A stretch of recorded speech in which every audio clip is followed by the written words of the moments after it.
Olá, eu sou a Maristela e essa aqui é a Milu. Nós vamos falar sobre substituição. Substituição, o R, que muitos dizem ser impossível. E eu vou tentar mostrar para vocês que não é impossível. O que precisa é ter uma mudança de mindset, uma mudança de perspectiva da pessoa que bola o projeto e faz os experimentos. Então, a substituição, a definição de substituição clássica é a utilização de modelos que substituam o uso de animais.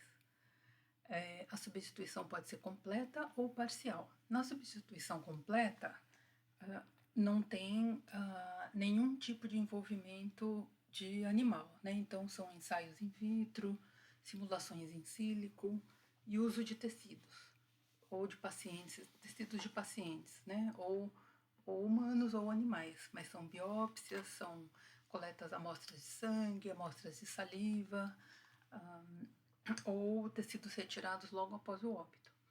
Na substituição, a substituição parcial envolve o uso de invertebrados, por exemplo, as moscas da fruta, né, a famosa drosófila, ou então vermes nematódeos, ou ainda larvas de peixe paulistinha, né, o famoso zebrafish, apesar de que aqui a gente pode talvez debater que isso aqui não é bem substituição parcial, porque está usando um vertebrado, apesar de ser uma larva ainda assim é um animal vertebrado, né? E o uso de tecidos de animais eutanasiados. Aqui também a gente pode discutir, porque muitas vezes nesse tipo de substituição, o animal vai ser eutanasiado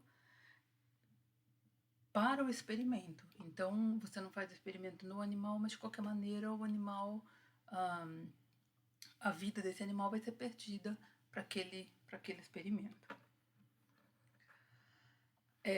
Aqui eu gostaria de fazer uma tentativa de mudança de perspectiva, não mais a substituição como um uso de ferramenta para substituir o uso do animal, mas o uso de uma ferramenta para responder uma questão independente do uso do animal. Aqui a gente pensa no método de substituição como uma ferramenta necessária e com a sensibilidade necessária para responder uma questão que muitas vezes o modelo animal não oferece.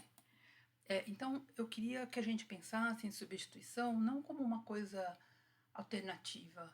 É um método alternativo, né? Quando não dá para fazer o correto, a gente faz o alternativo. Não é que você está trocando o correto pelo alternativo. Você não está trocando a droga de marca por uma genérica. O que a gente está fazendo aqui é usar uma técnica que está mais preocupada com a tradução do resultado do que o modelo animal.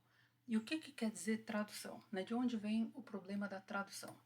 A tradução é a origem do que a gente chama hoje de medicina translacional. Então, medicina translacional é um braço da pesquisa que combina a experimentação em bancada, o tratamento do paciente e a comunidade, né? Então, bedside significa você trabalhar na bancada, o bedside significa você trabalhar ao lado do leito e a comunidade significa você trabalhar o impacto que aquela doença tem no grupo, naquela espécie, né? Na comunidade. Então, aqui tem uma preocupação em que a pesquisa resulte em mudança de terapêutica ou uma nova droga de maneira imediata.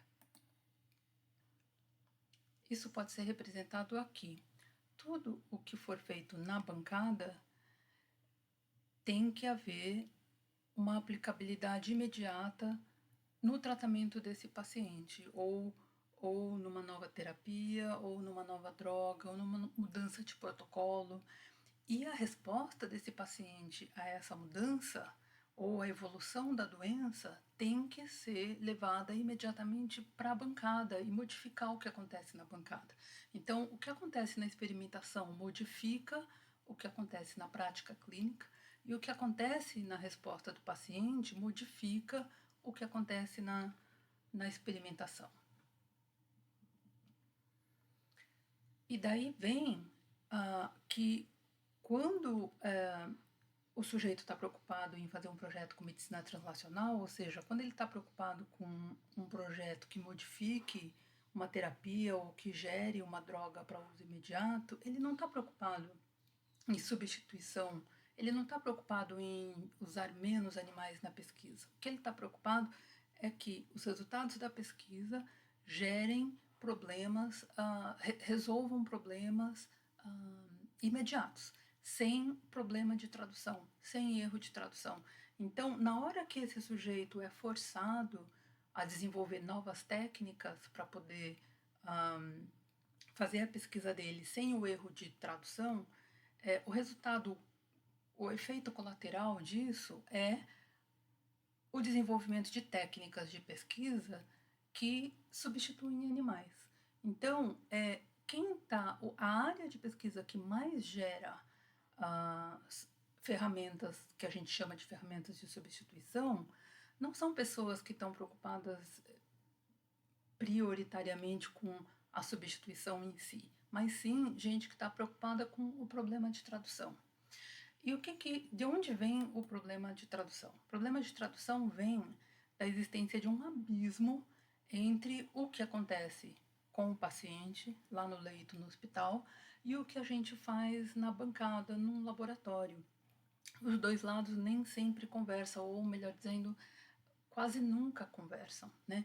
Então a gente acaba fazendo experimentos aqui e aprende um monte de coisas na bancada com modelos animais ou sem modelos animais que depois não traduzem, não conseguem modificar a conduta médica, porque a doença que a gente tentou modular no animal aqui não é parecida, ou o desenvolvimento da doença é diferente, ou o metabolismo do bicho é diferente, sei lá eu por que razão, mas na hora que eu termino o experimento aqui, que eu tenho um monte de resultados, isso não significa mudança na conduta médica, ou seja, eu não avancei em nada, né? Então, quando a gente fala, eu vou fazer um projeto para avançar a medicina, isso não acontece, porque não teve tradução do conhecimento básico para o conhecimento clínico aplicado.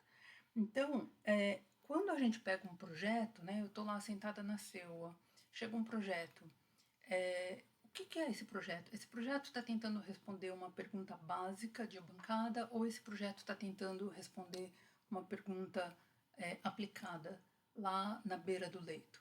Ou ele está tentando fazer uma coisa translacional, eu vou fazer um experimento de bancada para tentar aplicar isso lá no leito. Então, isso é importante, porque a definição do projeto, se é uma pergunta básica, se é uma pergunta aplicada, define o meu critério de stringência no modelo.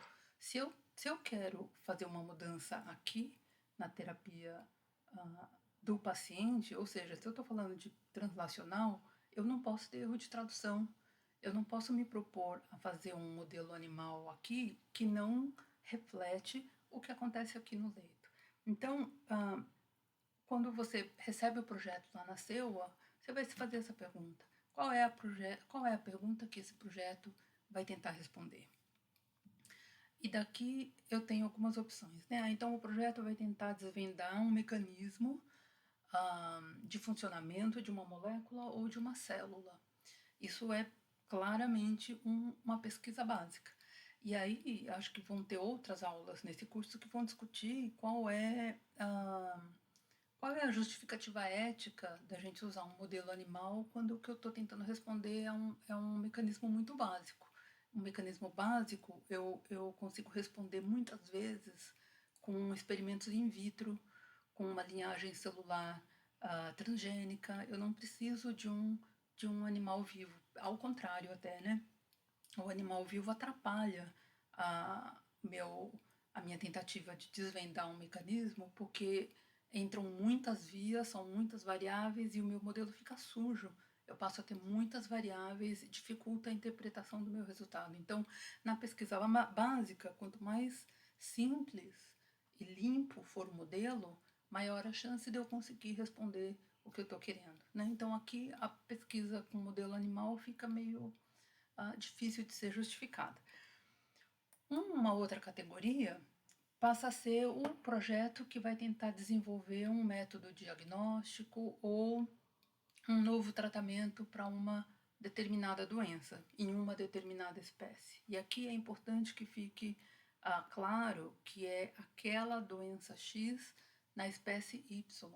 Então, se eu estou preocupada com gente, eu vou tentar resolver a doença X em ser humano. Se eu estou preocupada com um cavalo, eu vou tentar resolver a doença X no cavalo, né? Então tem uma preocupação com a espécie final, né? A espécie que está lá no leito do hospital. Isso aqui é claramente uma pesquisa transnacional. Eu tenho uma preocupação com a tradução, né? Eu tenho uma preocupação com o uso imediato do resultado da pesquisa. E isso aqui vai gerar, se é esse tipo de projeto, ela gera uma lista de exigências diferentes de um projeto de pesquisa básica. Aqui eu estou falando de um ensaio pré-clínico, ou seja, eu vou usar o modelo animal, se for o caso, eu vou usar um modelo animal como um estágio anterior ao ensaio clínico com a espécie alvo, seja ela humana, seja ela qualquer outra. Então aqui eu já estou falando de um ensaio pré-clínico. E aí o ensaio pré-clínico tem exigências que são muito diferentes quanto ao uso de animais. O modo como eu vou calcular a amostra, o modo como eu vou fazer a análise estatística e tal. E aqui entra uma outra coisa que é o pré-registro. O que é o pré-registro? Né? Então, de onde apareceu o pré-registro? O pré-registro apareceu em 2004, quando a promotoria de Nova York processou a empresa farmacêutica GSK, né, a GlaxoSmithKline, que acho que todo mundo já tomou um remédio dessa empresa, porque na época essa empresa tinha no mercado, ainda tem no mercado, o antidepressivo Paxil, e aí notou-se que havia uma tendência, começaram a ocorrer suicídios de pacientes jovens que tomavam Paxil.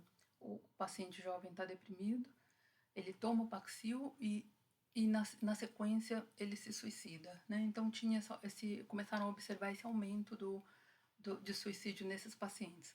E aí descobriu-se, e daí veio o processo da promotoria, que haviam 4 ensaios clínicos feitos com o Paxil cujos resultados não haviam sido publicados, porque eram negativos, eram desfavoráveis à droga.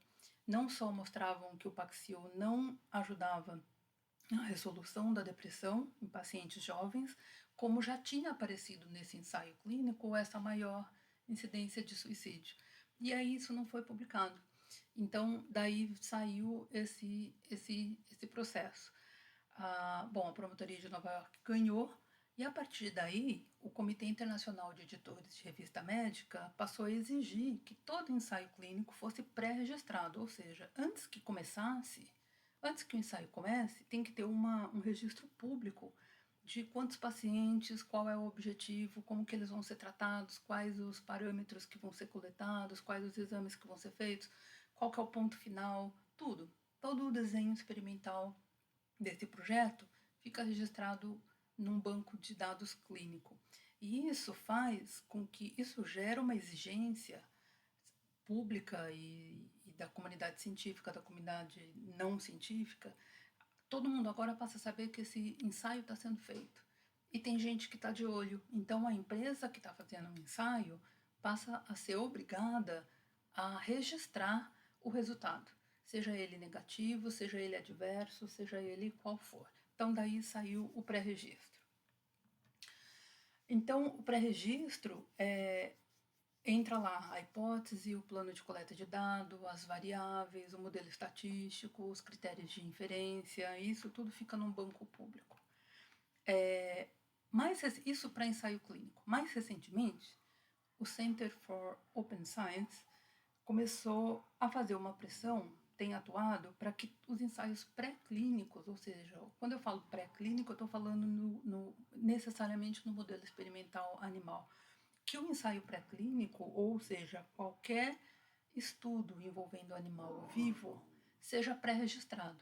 para que force a divulgação de resultado negativo ou resultado adverso. E com isso, qual que é o efeito final dessa história? Vai se criando um banco de dados público, onde se eu estou pensando em fazer um experimento X num animal transgênico Y, antes de fazer isso, eu entro lá nesse banco e vou ver se alguém já fez, ou se alguém está fazendo. E aí vou ver quais são os resultados. Pode ser que não vai dar em nada. Então, para que 10 grupos ao redor do planeta vão fazer o mesmo estudo que vai dar em nada? Então, agora eu tenho lá esse banco onde eu vou e busco o resultado dessa pesquisa e tenho acesso ao resultado negativo. Bom, então, o, quando a gente fala para as pessoas, você tem que fazer, você deveria fazer o pré-registro da sua pesquisa.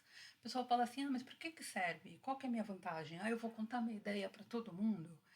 Você vai contar a ideia para todo mundo, mas você vai registrar isso num banco público com data. E é uma plataforma não editada, não editável. O que isso significa? Isso significa que a autoria da sua ideia está registrada agora oficialmente. É como se você registrasse em cartório. Eu vou fazer um experimento tal e essa ideia foi minha. E se ninguém registrou isso antes, essa ideia agora é sua. Agora, existe a chance de alguém fazer em outro lugar e terem a mesma ideia ou copiar a mesma ideia? Existe a chance, e isso daí é outra conversa. Mas quando você faz o pré-registro, você garante a autoria da sua ideia. Então, qual a segunda vantagem do pré-registro? Ela cria esse banco de dados de resultados negativos e positivos e de dados brutos. Então, as pessoas, antes de fazer o próprio experimento, ela tem agora onde buscar o resultado de outras pessoas. E o pré-registro inibe as análises estatísticas criativas, ou seja, porque o sujeito registrou lá no começo como que ele vai coletar os dados e como que ele vai analisar esses dados, ele não tem como, a hora que ele analisa, do jeito que ele concebeu o experimento, na hora que ele analisa e não dá o que ele queria, ele não tem mais como fazer análise estatística criativa para tentar manipular aquele resultado e fazer que um negativo vire positivo, porque ele, ele registrou lá no começo qual que era a análise correta. Então não tem agora como ele justificar uma outra análise. Onde eu faço pré-registro? Então existem várias plataformas. A mais antiga é a do Center for Open Science, que fica nesse endereço aqui. Essa plataforma, quando o sujeito faz o pré-registro, a plataforma tem uma equipe de estatísticos que vão analisar se o delineamento experimental e a análise estatística são compatíveis. Então, se a pessoa já coloca uma análise estatística que não é compatível com o tipo de dado que ela vai gerar, os estatísticos desse site já ajudam a pessoa a reformular a análise estatística. Isso é importante para evitar que o sujeito registre uma análise estatística que não é a correta e depois lá na frente ele comece a fazer análise estatística que não foi registrada, né? Então, eles ajudam a determinar qual análise estatística correta para que já fique registrada a análise correta, né? Para não ter invenção de análise estatística depois.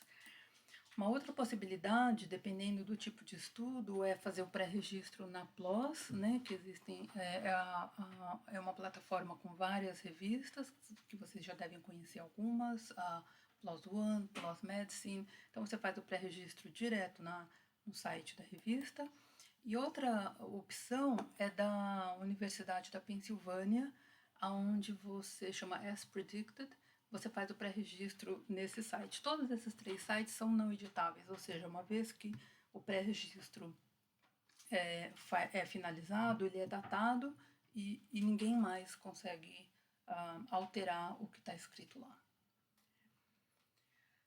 No caso de ensaio clínico, quando envolve paciente humano, ou seja, eu terminei o pré-clínico e agora isso aqui vai ser testado em paciente humano, os estudos são registrados numa plataforma que foi criada lá em 2004 por conta do processo da Glaxo, e isso é domínio público, né? Então, esse site aqui, o clinicaltrials.gov, ele é aberto, qualquer pessoa você pode chegar lá, você põe a doença que você está interessado aqui, e aparece uma lista, isso é mundial, vai aparecer uma lista de todos os ensaios clínicos no mundo, ou que já foram feitos, ou que estão sendo feitos, ou que já foram registrados para começar, né, em 220 países. Então, você consegue rastrear, a empresa não tem mais como começar um ensaio clínico e depois, não deu certo, ela dá sumiço nos dados, né? Isso fica registrado nessa plataforma. Então, isso aqui é para ensaio clínico e a tentativa da COS é que a gente gere um banco de dados público parecido para os ensaios pré-clínicos, ou seja, aqueles que são feitos com os modelos animais, né? E já deixo aqui uma dica que, como essa plataforma ela faz buscas, você recebe um projeto lá na Seua, né? Então, o cara quer fazer a droga X num camundongo e aí ele tem toda aquela conversa de que ele vai fazer aquilo para resolver uma doença humana e tal. Então você pode entrar aqui e você coloca o nome da droga e faz uma busca com essa droga, por exemplo, que o sujeito tá usando, para ver até que ponto toda aquela conversa que o cara tem no projeto, se aquilo ali já não está sendo feito. Pode ser que o sujeito está fazendo aquilo em modelo animal, ou a droga ele está achando que está inovando com a droga X no camundongo, e essa droga X já está lá na frente em ensaio clínico em humanos. Então, a partir da hora que a droga está sendo usada em ensaio clínico em humanos, você não tem mais a justificativa de usar o modelo animal, né? Então, de modo geral, o que eu faço é todo projeto que chega até mim em modelo animal, a primeira coisa que eu faço é fazer uma busca aqui no Clinical Trials para ver se aquela droga que o sujeito ou aquele modelo que o sujeito está usando, se aquilo já não está em ensaio clínico humano, porque aí acabou, né, o modelo animal. Bom, então isso aqui, quando o sujeito fala eu quero gerar uma nova droga, um novo tratamento, isso aqui claramente é uma pesquisa translacional. E aí ele vai ter que ter todo esse pré-registro, o design pré-clínico, tal. Então aí vai ser outra conversa. E tem uma terceira categoria, que é muito comum, infelizmente, que é um projeto híbrido. É um projeto onde o sujeito vai tentar desvendar o mecanismo de uma célula ou de uma molécula usando um modelo animal, em geral camundongo, às vezes rato, e depois ele vai transpor a interpretação desse resultado para outra espécie, em geral humana. Aí ele tem todo um racional de projeto para tentar justificar que aquilo ali vai gerar um novo tratamento ou uma nova droga. E eu chamo isso de projeto PCDM. O que é o projeto PCDM? É projeto Pink Cérebro de dominação mundial. Lembra do Pink Cérebro? Pink Cérebro, né? O Pink toda noite perguntava: o que vamos fazer essa noite, cérebro? E o cérebro respondia: o que fazemos todas as noites, Pink? Tentar dominar o mundo. Então, nesse tipo de projeto, o sujeito usa um modelo animal sem caracterizar direito se a doença desse modelo animal corresponde realmente à doença que ele está dizendo que vai curar. Então, ele vai curar o câncer num modelo animal que ele não terminou de fazer a caracterização para mostrar que aquele câncer se comporta exatamente igual o câncer humano, que é o que ele está dizendo que vai resolver. Mais ou menos é essa piadinha aqui, ó, aonde o Pink Cérebro, né, o que vamos fazer essa noite? E o cérebro responde: a gente vai criar músculo e queimar gordura ao mesmo tempo tomando o Herbalife. Não dá para você fazer as duas coisas ao mesmo tempo. Ou você cria músculo ou você queima gordura. São duas vias metabólicas diferentes e concorrentes. Quando eu estou usando uma, eu não posso usar a outra ao mesmo tempo. É um impedimento metabólico. Então, quando alguém promete, toma isso daqui, você vai criar músculos e queimar gordura ao mesmo tempo, é fisiologicamente impossível. E é isso que acontece nesse tipo de projeto. Não dá para você curar uma doença e dominar o mundo usando um modelo experimental que tem erro de tradução. E esses são, na minha opinião, os projetos que são problemáticos e que são os que a gente tem que ficar atento. Então, eu vou dar alguns exemplos aqui. Então, aqui alguns modelos de projetos que se perderam na tradução. Então, Ah, um deles são os antagonistas de receptores de neurocinina 1, que inibem dor, e por muitos anos representaram uma promessa importante de analgésicos não opioides. Funcionaram super bem em todos os roedores em que foram testados. Na hora de fazer o ensaio clínico, eles falharam terrivelmente em humanos, né?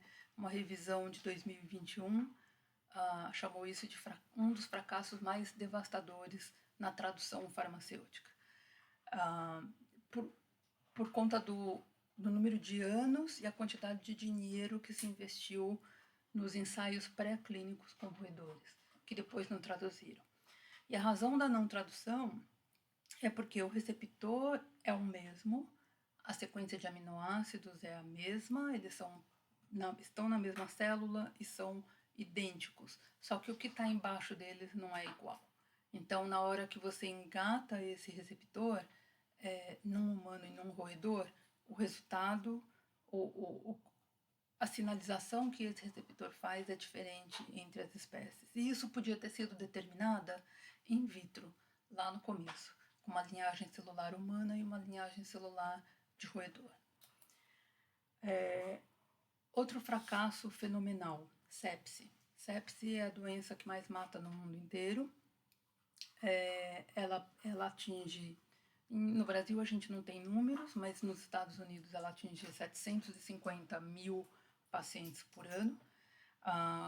De 25% a 50% vão a óbito. Dependendo de qual é o país, a gente sabe que isso chega a 80% de óbito.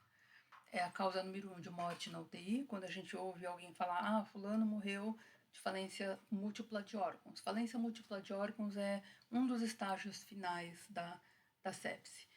Nos Estados Unidos, a sepse impacta o sistema de saúde em 17 bilhões de dólares por ano. É muito dinheiro que poderia ser usado em prevenção de doenças e outro tipo de coisa, né?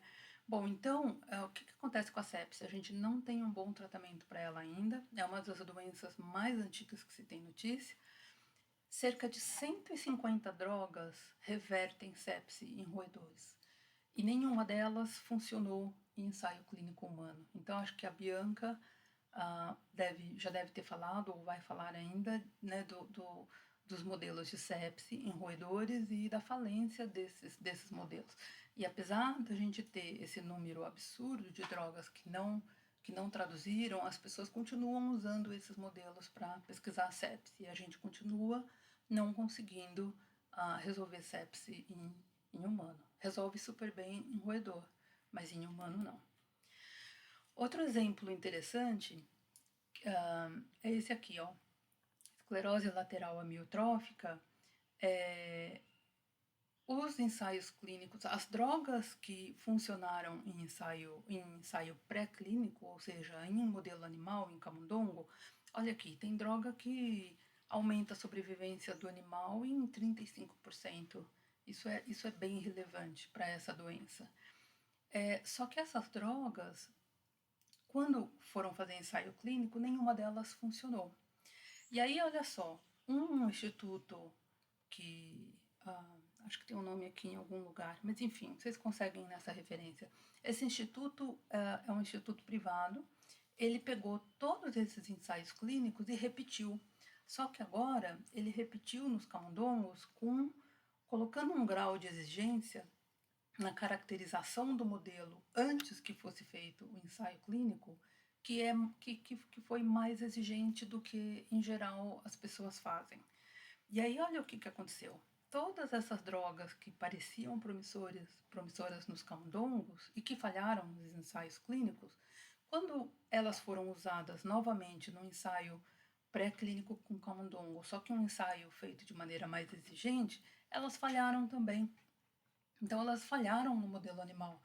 Se o modelo animal inicial tivesse sido bem feito, com uma boa caracterização da doença, essas drogas nunca teriam entrado no ensaio clínico. Então, não é que não dá nem para falar que teve erro de tradução, né? O que teve erro foi lá do primeiro cara que fez o modelo animal. Então, isso aqui já não é mais um problema de tradução. Isso aqui é um problema de reproducibilidade, aonde o modelo animal é um modelo ruim até para o estudo que se pretende naquele animal. Você não consegue reproduzir, se você aumenta a caracterização do modelo animal, ele agora já é falho. Né? Então, isso aqui, esse estudo vale a pena. É um estudo bem interessante. E aí, olha só, eles foram além para mostrar que o camundongo que é deficiente nessa molécula, que é um dos modelos mais usados para estudo em ela, esse camundongo morre por deterioração do músculo liso do trato gastrointestinal, enquanto que o paciente humano com ela morre por atrofia progressiva de músculo esquelético.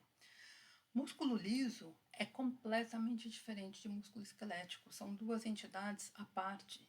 Então não é possível que você aceite um ensaio feito nesse animal como sendo modelo para essa doença. São duas coisas muito diferentes. Então, daí vem essa crítica que esse artigo faz na caracterização do modelo. Na hora que isso aqui fica bem caracterizado, como que esse animal morre, do que ele morre, qual que é a sequência da doença, a patogenia da doença que leva à morte no modelo animal, compara com o humano e você vê que isso aqui não é um modelo. Não era, ninguém deveria ter perdido tempo e desperdiçado vida de camundongo aqui, fazendo estudo num animal cuja patogenia é completamente diferente do que se pretende no paciente humano. Então, isso aqui é um erro grosseiro de tradução. Daí vem uma discussão que é a seguinte: qual que é o impacto ético de um ensaio clínico, que agora você vai recrutar centenas, milhares de pacientes para tomar uma droga ou passar por um tratamento que foi baseado, que saiu de um ensaio pré-clínico feito num modelo experimental que é falho. Por exemplo, esse do ELA. Né? Qual que é o impacto ético disso, que acontece diariamente? Quando um paciente com uma doença grave, por exemplo, o ELA, ou um paciente terminal de câncer, ele entra num ensaio clínico, ele não pode mais tomar nenhuma droga que não seja aquela do ensaio clínico. Ou seja, você tirou desse paciente a última chance que ele teve de receber um outro tratamento. Nem que fosse tratamento paliativo, nem tratamento paliativo ele pode receber mais, porque agora ele está no ensaio clínico. E no ensaio clínico, que a gente já sabe que não vai dar em nada, porque foi baseado em dado experimental de modelo animal falho. Sem mencionar aqui os milhões de dólares que foram gastos no ensaio clínico. Né? Um ensaio clínico custa na faixa de 50 a 100 milhões de dólares. E isso vai para o lixo porque lá no final não traduz, porque o modelo experimental foi falho. Então, na hora que a gente recebe um projeto lá na CEUA para dar um parecer, a gente tem que fazer essa pergunta: isso aqui é um ensaio pré-clínico? Isso aqui tem chance de virar um ensaio clínico? Porque se tiver uma chance de virar um ensaio clínico, é isso aqui que está em jogo. Se esse modelo é falho e isso virar um ensaio clínico, você está tirando a última chance que um paciente terminal tem de receber um tratamento que ajude, ou um tratamento paliativo. E aí aqui eu chamo o professor Peter Singer, que já deve ser conhecido de vocês por conta do livro Libertação Animal dele, é um professor de filosofia da Universidade de Oxford, que ele diz o seguinte: se está ao nosso alcance prevenir que algo ruim aconteça, sem sacrifício de nada de importância moral comparável, é imperativo do ponto de vista moral que a gente impeça que essa coisa ruim aconteça.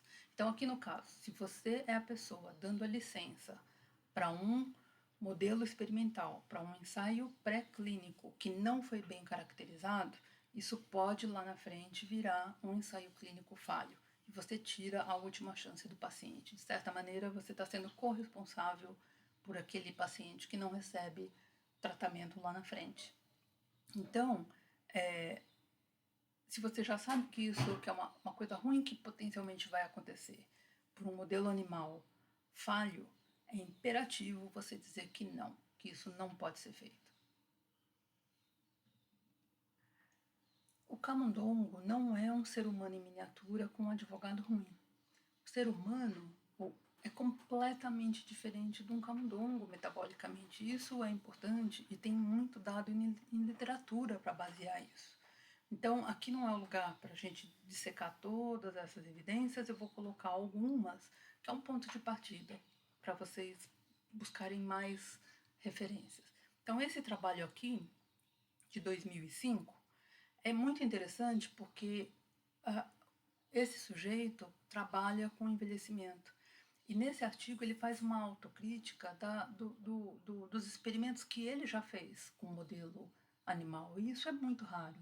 É muito raro alguém que fez uma carreira com modelo animal ir a público de maneira oficial para registrar, olha, o que eu fiz antes não serve porque A, B, C, D e E. Então, isso aqui é bem, esse artigo dele é bem interessante. Então, ele vai discutir as características do camundongo que descaracterizam o camundongo como um bom modelo para envelhecimento. A taxa metabólica do camundongo é muitas vezes maior, o tamanho é muitas vezes menor, ele perde a homeostasia, né? Ele perde o equilíbrio celular muito mais rápido do que o humano, e o envelhecimento relativo do camundongo é muito mais rápido. Então, a conclusão desse sujeito, depois de anos de modelo animal, é não serve. Esse outro trabalho é muito interessante. Isso aqui foram 10 anos de pesquisa e 39 pesquisadores em diferentes centros participaram desse estudo, que é mais recente, 2013. E o ponto de partida desse estudo, eles trabalham com inflamação, e o ponto de partida foi a evidência de que na época existiam 110 ensaios clínicos com drogas para inflamação, anti-inflamatórias, que funcionaram em roedores e que os ensaios clínicos não deram em nada. Então é a partir desse ponto que eles vão agora fazer 3 modelos, né? Trauma, queimadura severa e sepse, em mais ou menos 100 camundongos, e vão coletar amostras de um pouco mais do que 400 humanos. Sendo que no caso da sepse, foi sepse induzida em humano participante voluntário, né? O trauma e queimadura não, mas a sepse foi experimental. Então, enfim, eles geraram uma quantidade de dados gigantesca. Eu não vou mostrar esses dados, o que eu vou mostrar é uma comparação no padrão de expressão de muitos genes que foram analisados. Quando a cor é vermelha, o gene ligou, aumentou o uso daquele gene. Quando a cor é azul, é porque diminuiu o uso daquele gene. Então, olha aqui, se a gente compara queimadura em humano com queimadura no camundongo, olha como o padrão de cores é completamente diferente do camundongo. Aqui, ó, os genes ligam e depois rapidamente desligam e ficam muito tempo desligados. Isso aqui é ao longo de um ano. Olha no camundongo, liga, desliga, liga de novo, alguns genes, outros genes ficam desligados para sempre, outros ficam muito ligados, né? Desculpe, aqui fica ligado para sempre, muito ligado. O padrão de comportamento desses genes no camundongo é completamente diferente do que no humano. Olha aqui, esses aqui, genes que se ligaram nos humanos e que desligaram no camundongo. Então, só de olhar as cores, a gente vê que isso aqui não é comparável com isso aqui. A mesma coisa para trauma, essa coluna compara com essa coluna, e a mesma coisa para sepse. Olha só, o padrão de genes é muito diferente. Esses números aqui são grupos, né? Grupos de genes. São famílias de genes diferentes. Então, olha só, eu não sei qual grupo é qual, mas eu já sei que o grupo 6, 7, 8, em humanos com sepse, esses genes desligam. E nos camundongos eles ligam. E isso tem certamente um impacto enorme no modo como cada um desses organismos lida com a sepse. 80% dos humanos morre, 100% quase dos camundongos vive. Então, tem um impacto diferente no modo, quais os genes que ligam e desligam em cada um desses modelos. Outra coisa interessante a respeito desse estudo é que o grupo, esses 39 autores tiveram dificuldade de publicar esse estudo comparativo. Esse artigo foi rejeitado na Nature e na Science com o seguinte argumento, né? Diferentes versões de argumentos, mas que o autor, um dos autores principais, resumiu nessa frase, numa entrevista que ele deu no jornal, que os revisores rejeitavam o artigo dizendo: tem alguma coisa errada com esse artigo, eu não sei o que é, mas tem alguma coisa errada. A gente sabe o que é que está errado, né? O que está errado aqui é que isso aqui é uma evidência indiscutível de que camundongo não é um bom modelo para se estudar inflamação em humano. O processo inflamatório extenso, feito queimadura, trauma e sepse, no camundongo é um evento completamente diferente do que o que acontece no humano. Então é isso que tem de errado nesse trabalho, né? Ele joga fora 70 anos de pesquisa feita em camundongo.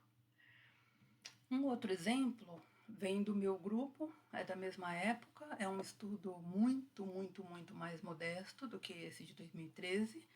A gente não tinha conhecimento do estudo de 2013 sendo feito na época, e o que a gente fez foi olhar apenas 3 genes que estão envolvidos na sepse.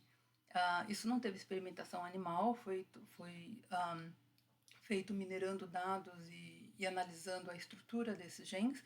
E o que a gente mostrou é que a regulação desses 3 genes é muito mais parecida humano-chimpanzé, né? Humano e chimpanzé já era esperado, humano, chimpanzé e cavalo, e muito diferente de rato e camundongo. E as vacas ficam intermediário entre esses dois grupos.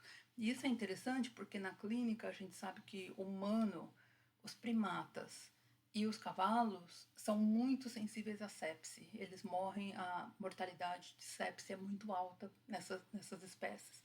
Enquanto que os roedores, a gente sabe que são muito resistentes à sepse. E as vacas, os ruminantes, são sensibilidade intermediária. Eles não são tão sensíveis quanto os humanos e os cavalos, mas eles também não são tão resistentes quanto os roedores. E isso se reflete no modo de regulação desses 3 genes, né? Então, esse símbolo aqui que vai aparecer de novo é o símbolo que eu inventei, é o meu coelhinho do livre de crueldade, né? Então, é uma pesquisa livre de crueldade que mostrou, que reforça os resultados encontrados nesse nesse trabalho experimental muito mais ambicioso envolvendo gente e camundongo. Então, aqui finalmente, uma última característica do camundongo é que para você matar um camundongo de sepse, você precisa 1 milhão de vezes a mais de bactéria do que você precisa para um ser humano. Idem para um cavalo. Se você compara cavalo com gente, você precisa de menos bactéria ainda para matar um cavalo do que para matar um ser humano. Então você tem aí um espectro de sensibilidade à inflamação que coloca o humano e o cavalo numa ponta do espectro e os roedores na outra ponta. Isso tem a ver com o modo de vida até do bicho, né? Se a gente pensa em roedor vive comendo lixo, né? Então eles vivem num ambiente muito sujo. Se eles fossem tão sensíveis quanto humanos e cavalos para sepse, eles não conseguiriam sobreviver no ambiente em que eles vivem, enquanto que cavalo e humano e chimpanzé vivem num ambiente muitas vezes mais limpo, o modo de alimentação é completamente diferente, né? Então tem um espectro. Quando você pega um modelo animal, o modelo animal tem que estar muito bem caracterizado para mostrar que a doença experimental que está sendo induzida ou que seja natural nesse modelo animal, ela realmente reflete a doença da espécie alvo, seja ela humana ou sei lá qual é a espécie que está em jogo. Vamos olhar esse cartoon. O sujeito está doente no hospital tem um rato sentado em cima da barriga dele e o rato está dizendo: não se preocupe, eu tive a mesma coisa e eles me curaram. Esse não é o único cartoon que tem por aí aonde existe uma cura para a doença do rato ou para o camundongo e não tem a cura para a mesma doença no ser humano. Essa informação de que os modelos experimentais são em grande maioria ruins e que eles não traduzem para mudança de protocolo, mudança terapêutica em humanos, essa informação está por aí há muito tempo. Então, por que a comunidade científica insiste naquele modelo? Não tem nada a ver, e acho que isso que precisa ser muito criticado nos projetos. Na hora que o sujeito insiste naquele modelo, não tem a ver com a vontade dele de curar aquela doença. Tem a ver com outras coisas.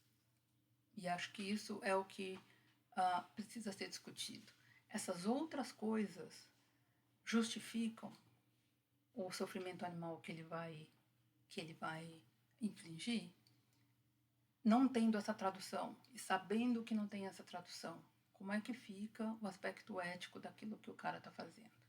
Então, vamos tentar, na segunda parte, discutir um pouco alguns métodos que são usados, que não envolvem animais e que não tem erro de tradução e que revelam muitas coisas. A gente aprende muitas coisas com modelos não animais. É isso que eu vou tentar mostrar na segunda parte agora.